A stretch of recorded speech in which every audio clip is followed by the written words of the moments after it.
ਸਤਿ ਸ਼੍ਰੀ ਅਕਾਲ ਜੀ। ਤੁਸੀਂ ਦੇਖ ਰਹੇ ਹੋ ਚੈਨਲ ਰੰਗ ਪੰਜਾਬ ਔਰ ਅਸੀਂ ਗੱਲ ਕਰ ਰਹੇ ਹਾਂ ਟਿਕਰੀ ਬਾਰਡਰ ਦੇ ਉੱਪਰੋਂ। ਮੈਂ ਗੱਲ ਕਰ ਰਿਹਾ ਸੁਖਬੀਰ ਸਿੰਘ। ਜਿਹੜਾ ਮੋਰਚਾ ਹੈ ਉਹ ਲਗਾਤਾਰ ਇੱਕ ਵੱਖਰਾ ਵੱਖਰਾ ਜਿਹੜਾ ਰੰਗ ਹੈ ਉਹ ਲੈ ਕੇ ਆ ਰਿਹਾ ਹੈ।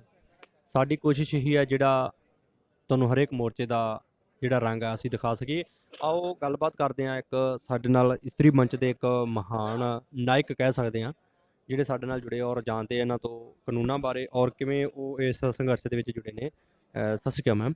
सत श्री अकाल जी। ਮੈਮ ਤੁਸੀਂ ਇਸ ਸੰਘਰਸ਼ ਵਿੱਚ ਕਦੋਂ ਤੋਂ ਜੁੜੇ ਹੋਏ ਹੋ? मैं इस संघर्ष से शुरू से ही जुड़ी हुई हूँ। जब पहले दिन 26 तारीख को ये जो पंजाब से लोग आंदोलनकारी आए थे सिंगू बॉर्डर पे, तब हम ही लोग थे कि जिन्होंने सिंगू बॉर्डर पे उनको सहयोग दिया और उन्हें रिसीव किया और उनका स्वागत किया, उनका हौसला बढ़ाया हम लोगों ने। तो सिंगू बॉर्डर पे हम थे। आप बेसिकली दिल्ली से और जहाँ कहाँ से जुड़े हैं? मैं दिल्ली से हूँ। मेरा नाम अरुणा है और हमने जो है ये हमारा जो संगठन है दिल्ली देहात, हमने उसके उसके नीचे हमने नेतृत्व के नीचे हमने उनका स्वागत करा, किसानों का स्वागत किया था सिंगू बॉर्डर पे।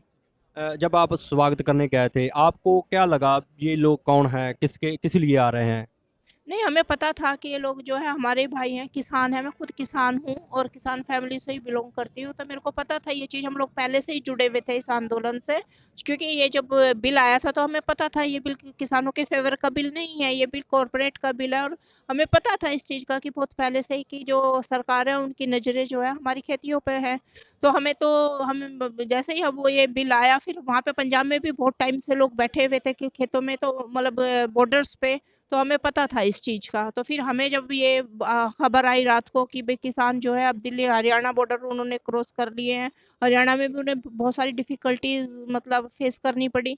जब हमें पता था कि वहाँ से वो बॉर्डर तोड़ के अब ये दिल्ली पे आए हैं, तो हमें उनका स्वागत करना था, उन्हें सहयोग देना था। तो उनको सहयोग देने के लिए हम फिर सुबह-सुबह जो है सिंगू बॉर्डर पहुँचे।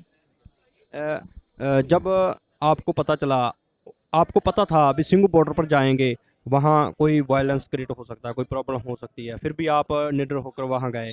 आप उनके साथ ही मिलकर काम कर रहे थे, तो आप जब आथरू गैस के गोले और बुछाड़े चले, आप वहीं थे?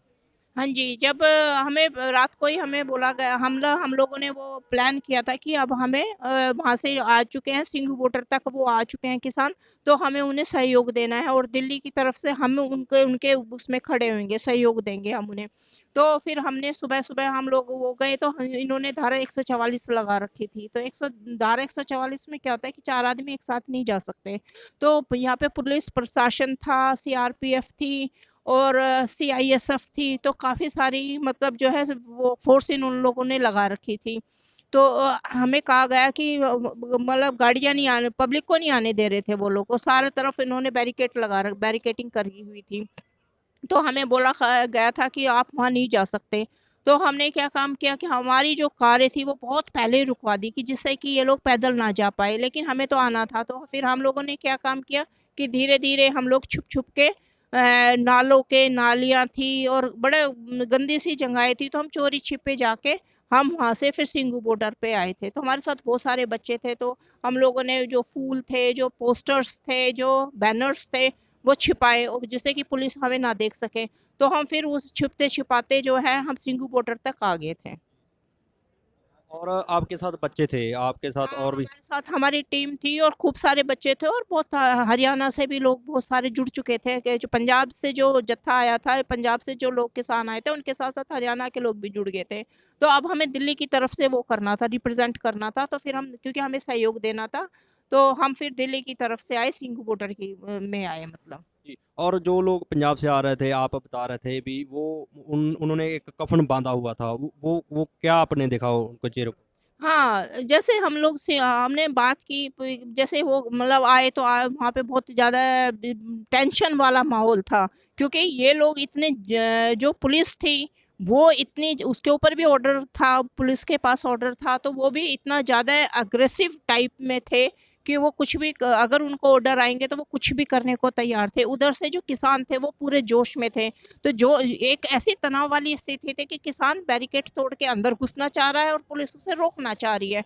तो ऐसी स्थिति में इतना ज़्यादा तनावपूर्ण माहौल हो रखा था कि कुछ भी हो सकता था। तो बड़े किसान जोश में थे। तो जैसे उनसे बात की या वो करा तो वो मरने मारने को तैयार थे, किसान भी मरने मारने को तैयार थे। तो जो किसान आए थे वो लोग थे जो मतलब कुछ भी उनके साथ हो जाता, अगर उन्हें वो गोलियां भी लगती तो वो उसको खाने के लिए उस टाइम तैयार थे, इतना जोश उनके अंदर था। ਬੜੀ ਵੱਡੀ ਜਿਹੜੀ ਗੱਲ ਹੈ ਉਹ ਦੱਸੀ ਹੈ ਵੀ ਸਿੰਘੂ ਬਾਰਡਰ ਦੇ ਉੱਪਰ ਜਿਵੇਂ ਹੀ ਅਸੀਂ ਇਹਨਾਂ ਪੰਜਾਬੀਆਂ ਦੇ ਇਹਨਾਂ ਕਿਸਾਨਾਂ ਦੇ ਅਸੀਂ ਸਵਾਗਤ ਵਾਸਤੇ ਦਿੱਲੀ ਪਹੁੰਚੇ, ਬਾਰਡਰ ਦੇ ਸਿੰਘੂ ਬਾਰਡਰ ਦੇ ਉੱਪਰ ਗਏ ਔਰ ਅਸੀਂ ਦੇਖਿਆ ਕਿ ਜਿਹੜੇ ਨੌਜਵਾਨ ਜਾਂ ਕਿਸਾਨ ਜਿਹੜੇ ਆਏ ਨੇ ਇਹ ਵਾਕਈ ਹੀ ਆਪਣੇ ਸਿਰ ਦੇ ਉੱਪਰ ਜਿਹੜਾ ਕਫਨ ਇੱਕ ਬੰਨ੍ਹ ਕੇ ਆਏ ਨੇ ਔਰ ਉਹ ਮੌਤ ਦਾ ਕਫਨ ਹੈ ਜਿਹੜਾ ਉਹ ਬੰਨ੍ਹ ਕੇ ਆਏ ਨੇ ਔਰ ਕੁਝ ਵੀ ਉਹਨਾਂ ਨਾਲ ਹੁੰਦਾ ਤੇ ਉਹ ਸੀਨਾ ਤਾਣ ਕੇ ਆਪਣਾ ਖੜੇ ਰਹਿਣਗੇ। ਇਹ ਜਿਹੜੀ ਗੱਲ ਇਹਨਾਂ ਨੇ ਵੱਡੀ ਗੱਲ ਦੱਸੀ ਹੈ। ਹਮੇਸ਼ਾ ਹੀ ਜਿਹੜੀ ਪੰਜਾਬੀ ਕੌਮ ਹੈ ਹਰ ਇੱਕ ਬੇਸਹਾਰਾ ਦੇ ਨਾਲ ਜਿਹੜਾ ਹੈ ਉਹ ਮੋਢੇ ਦੇ ਨਾਲ ਮੋਢਾ ਜੁੜ ਕੇ ਖੜਦੀ ਰਹੀ ਹੈ ਔਰ ਹਮੇਸ਼ਾ ਹੀ ਕੁਰਬਾਨੀਆਂ ਦੇ ਵਿੱਚ ਸਭ ਤੋਂ ਅੱਗੇ ਰਹੀ ਹੈ। ਬਹੁਤ ਬਹੁਤ ਧੰਨਵਾਦ ਮੈਡਮ। ਥੈਂਕ ਯੂ ਜੀ। ਜੁੜੇ ਰਹੋ ਸਾਡੇ ਚੈਨਲ ਦੇ ਨਾਲ, ਹੇਠਲੇ ਉੱਪਰਲੇ ਰੰਗ ਦੇਖਣ ਲਈ ਚੈਨਲ ਰੰਗ ਪੰਜਾਬ। ਧੰਨਵਾਦ ਜੀ।